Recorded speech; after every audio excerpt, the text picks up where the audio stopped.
My dear students, have a very sweet morning to all of you. I hope you are well and safe at your home. जी हाँ प्यारे बच्चों, आप घर पे ठीक ठाक होंगे ऐसी उम्मीद करता हूँ। ये भी उम्मीद करता हूँ कि रोज का काम रोज कर रहे होंगे। प्यारे बच्चों, आज हम करने वाले हैं 11th अकाउंटेंसी से चैप्टर नंबर 10th, जिसका की नेम है accounting for goods and services tax के इम्पोर्टेंट टॉपिक, और वो टॉपिक है करेक्टरिस्टिक्स ऑफ जीएसटी। जी हाँ, आज हम पढ़ने वाले हैं कि जीएसटी की विशेषताएं क्या हैं, जीएसटी के फीचर क्या हैं। प्यारे बच्चों, GST is a comprehensive indirect tax. GST जो गुड्स एंड सर्विसेज टैक्स है, ये एक कॉम्प्रिहेंसिव इनडायरेक्ट टैक्स है। क्यों कहते हैं इसे comprehensive indirect tax? It is a comprehensive indirect tax which has replaced all the indirect tax levied by central government or the state government।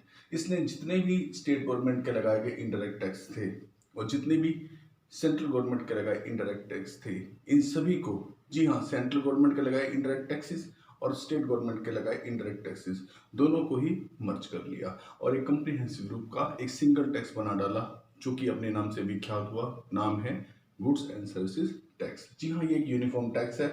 ये tax जो है, गवर्नमेंट ने जो इनडायरेक्ट टैक्सेस मर्ज किए थे उनमें से कौन कौन सी चीजें नहीं ली हैं। ये जो टैक्स है हमारा जीएसटी, इसमें कस्टम ड्यूटी छोड़ी गई है, इलेक्ट्रिसिटी का बिल जो है वो छोड़ दिया गया है, इलेक्ट्रिसिटी पर लगने वाला टैक्स छोड़ दिया गया है, और इसमें पेट्रोलियम पदार्थ पर जो एडिशनल टैक्स सरकार ने लगा रखे हैं वो भी छोड़ दिए गए हैं।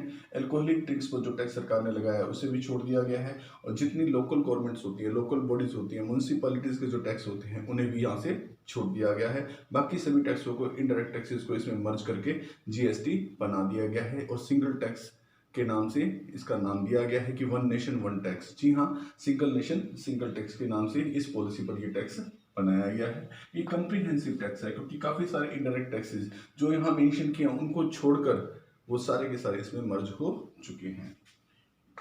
यूनिफॉर्म जीएसटी रेट्स, ये जो जीएसटी की रेट्स हैं 0% से शुरू होती हैं और मैक्सिमम जो है 28% होती हैं। ये सभी इंडियन स्टेट्स और सभी इंडियन यूनियन टेरिटरीज पर लागू होती हैं। पूरे देश पर, पूरे नेशन वाइड टैक्स है ये, पूरे नेशन पर जो है ये लागू हो जाती हैं। तीसरी बात, GST paid is not a cost.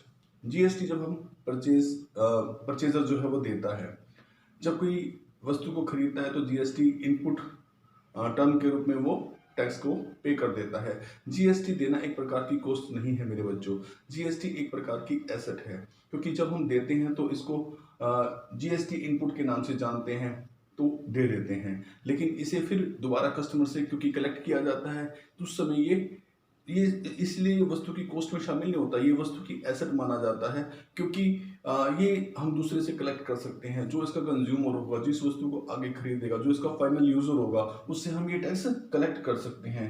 और प्यारे बच्चों, इसीलिए जीएसटी को पेड कर देना गुड्स एंड सर्विसेज की कॉस्ट में शामिल नहीं है, बल्कि देने के बाद ये हमारे पास एसेट हो जाता है और इसे कलेक्ट करके, कंज्यूमर से कलेक्ट करके जो है सेट ऑफ किया जा सकता है, इसका निपटारा हो सकता है, क्योंकि इसे हम दूसरे पर शिफ्ट कर सकते हैं। लास्ट बात जो है वो ये है कि जीएसटी एक वैल्यू एडेड टैक्स है। जी हाँ, वैल्यू एडेड टैक्स वो होते हैं जो प्रोडक्शन की हर प्रोसेस में जो है टैक्स ऐड होता चला जाता है, उसे कहते हैं वैल्यू एडेड टैक्स। जीएसटी भी एक प्रकार का वैल्यू एडेड टैक्स ही है। समझाने की कोशिश करता हूँ मेरे बच्चों। सपोज कीजिए हमने 1 लाख रुपए का माल खरीदा, इसमें 12% इनपुट जीएसटी दिया। इनपुट जीएसटी का मतलब है हमने 12% जो है इस पे टैक्स खरीदते वक्त दे दिया। कितनी अमाउंट आई है उसकी? 12,000 आएगी, ठीक है। लेकिन अभी इस 1 लाख के गुड्स को हमने रिफाइन किया, इसमें कुछ प्रोसेस की और इसको जो हमने बेच के प्रोसेस के बाद इसको बेच दिया हमने 1.5 लाख रुपए का। ये हमने 1 लाख रुपए का सपोज करो रॉ मटेरियल खरीदा था, 12% इस पे इनपुट जीएसटी दिया था। खरीदते वक्त किसने दिया था? परचेजर ने दिया था। कितने लगे? 12,000 टैक्स के गवर्नमेंट के घर चले गए। फिर हमने इसको कुछ रिफाइन किया, कुछ फाइनलाइज किया इसमें, और इसको फिर 1.5 लाख रुपए का बनाकर 12% की उस पर बेच दिया। अब आउटपुट जीएसटी कितना आ रहा है? आउटपुट तो सेल होती है, सेल किया जब 1.5 लाख का इसको, तो आउटपुट जीएसटी हमें रिसीव हो रहा है 18,000 रुपए। कितना हो रहा है मेरे बच्चों? 18,000 रुपए। अब क्योंकि हमने गवर्नमेंट को 12,000 दिए हैं और जीएसटी कलेक्ट कर लिया है कस्टमर से, कितना?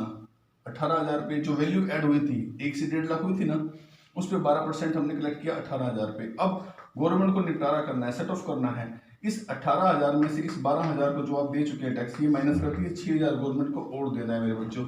ये है आपका जीएसटी का सेट ऑफ या फिर वैल्यू एडेड टैक्स, क्योंकि वैल्यू 1 लाख से बढ़कर 1.5 लाख हुई थी, तो टैक्स भी जो 1 लाख पे था 12,000, वो 1.5 लाख पे बढ़कर कितना हो गया, 18,000 हो गया। तो डिफरेंस जो है वो गवर्नमेंट को हमें पे करना होता है। उम्मीद है बच्चों आपको समझ आ गया होगा। Thank you very much.